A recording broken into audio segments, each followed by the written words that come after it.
Guys, in today's video I will be showing you how to fix Deepseek crashing problem. So the answer is easy. Just go to the settings and then scroll down to the apps section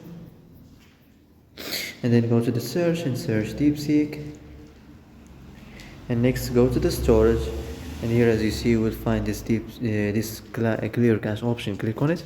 Now you can go check it if it worked, and if it didn't you can try to restart your phone or turn the Wi-Fi off and on, or the Bluetooth or the airplane mode. Also you can try to clear data, but be careful. If you clear data, all the Deepseek's data will be deleted. This includes all files, the settings, the accounts, the databases, etc. So be careful if you want to clear your data.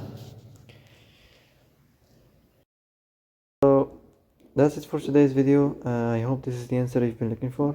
And if you like this video, don't forget to like and subscribe, and see you in the next video.